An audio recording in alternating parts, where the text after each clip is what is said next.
Mais Mireille Grace, comme on a dit hier ici, avant de donner la parole à Larry, Stéphane qui est de l'autre côté, avec qui on va parler santé dans quelques instants. On a dit hier, Calvin, on a dit quoi ici hier? On va tourner, c'est-à-dire les cadeaux qu'on va offrir. C'est les cadeaux qui ne peuvent pas entrer dans la poche des gens. Je ne sais pas si tu comprends un peu. Vous donnez 100 respirateurs, après le corona, ça va rester dans les hôpitaux de l'État. Ça ne rentre pas dans la maison de quelqu'un. C'est dans les hôpitaux de l'État. Vous dites que vous avez donné, on donne 1 500 000 masques qu'on a offert gratuitement. Nous sommes 23 millions. Qui aura ça, qui n'aura pas? De deux. On dit qu'on va offrir le savon. Ou c'est combien de mille de savon aux gens? Ça sera pour qui? Ça sera pas pour... On a dit que dans tout, on va donner à tous les 10 régions aux gouverneurs qui vont partager le savon. C'est-à-dire... Peut-être les maisons démunies. La précision en vaut la peine. Mireille Grace, on a été au lycée. C'est quoi une maison démunie? Même jusque-là, quand on parle de maison démunie? On dit... C'est une maison en carabole. C'est pour que Solange, j'étais en train de dire qu'on ne crache pas sur ce qu'on donne. Ouais, Mireille Grace, mais des efforts sont... des efforts sont encore à Je vais finir, mamie, je vais finir. Parce que même toi, tu vas donner les dons, tu fais les dons aux gens là-bas. Tu ne satisfais pas tout le monde. Mireille Grace, s'il te plaît, je ne suis pas l'État, je ne suis pas le gouvernement. Laisse. J'aurais été le gouvernement, je veux dire que ça c'est un débat du lundi. Larry et Stéphane est là, on devrait continuer avec lui. Ça c'est un grand débat. Parce que moi j'ai beaucoup à dire. Oui, je vais... on n'est pas en train de débattre. De la soif. On n'est pas en train de débattre. Vraiment, il fallait qu'on mette ça quand on était au lycée, moi, quand j'ai perdu mon père au lycée, j'étais en 4e. Je me disais que parce que je suis orpheline, j'aurais des avantages dus au fait que j'étais orpheline.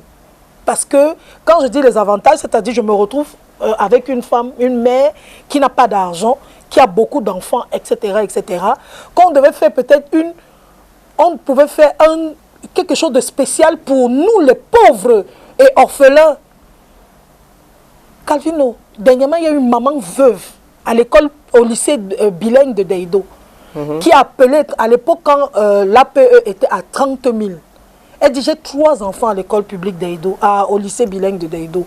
Je suis allée voir le proviseur pour lui dire que moi, je suis une veuve, je ne peux pas sortir jusqu'à 90 000.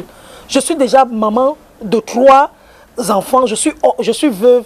S'il vous plaît, prenez au moins pour un enfant, pour mes 3 enfants, puisque c'est l'association des parents de... On lui a dit qu'un gang, ou bien on va renvoyer les enfants. C'est une façon de répondre en disant que qui est pauvre au Cameroun, qui n'est pas? Comment on saura qu'on est pauvre? Parce que si les orphelins et les veuves n'arrivent pas à donner la pitié aux gens dans ce pays, qui aura le masque? Qui aura le savon? Qui aura l'huile et le riz? Qui? Anyway. Et les 2 milliards que le président donne là, ça passe dans les mains de qui? Non, Calvin, c'est Et puis, c'est pour ça que nous, on dit une chose. Au lieu de donner les choses aux gens, c'est-à-dire, comme on dit souvent, au lieu de donner le poisson, apprendre l'enfant à pêcher. Au lieu de nous donner les savons, les masques là, arrangez-vous à baisser les prix, à faire en sorte que les prix soient homologués et qu'on envoie les gens pour surveiller. Le sac de riz diminue, on voit, le pain diminue, on dit que non, le pain part de 125 à 100 le savon même diminue. C'est une chaîne. Pour que tout ça diminue, ça doit commencer au port, où on doit diminuer la taxe. C'est la base, c'est le début. Mais c'est le travail qu'on doit faire. Je te dis que le corona va finir. On va seulement se débrouiller. On va se débrouiller. Oui, ça va finir. Aider en vrai. Qu'on dise que maintenant, quand vous allez dans les poissonneries, le kilo de maquereau est passé de 1300 à 1000 francs. Au contraire, les gens sont en train de dire que c'est monté même encore plus ces derniers jours. De qui se moque-t-on? Larry, pardon, parlons des choses. Bonjour Larry Stéphane. Parlons de la santé. Bonjour,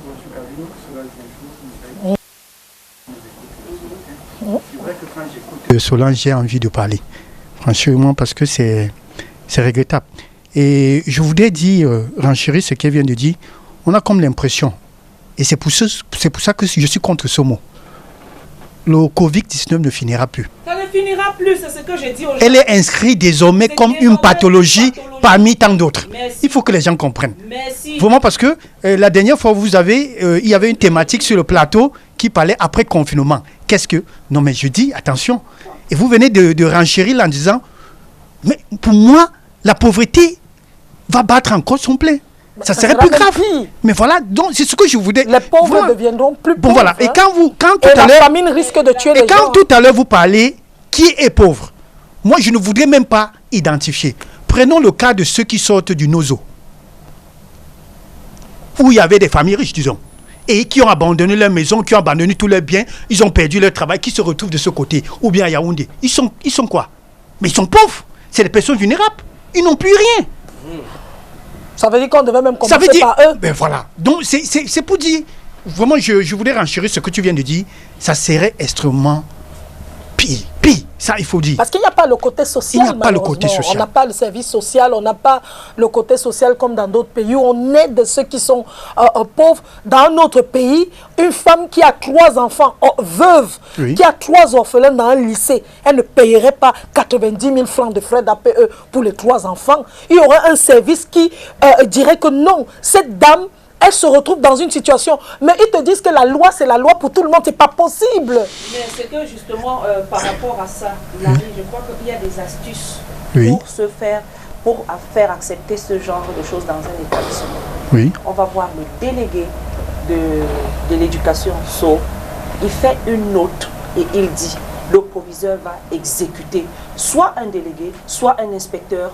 Ça dit, on prend le supérieur de ce... Ils ont dit qu'ils ne s'occupent que des handicapés. Je vous dis que comme nous, ma mère avait fait pour nous, elle est même allée, on a dit qu'il n'y a que les handicapés dont on s'occupe. Ils n'ont pas dit que les orphelins. Vas-y. Oui. Larry, on y va. On est allé, ils ont dit les handicapés seulement. C'est-à-dire les maladies chroniques et le Covid-19.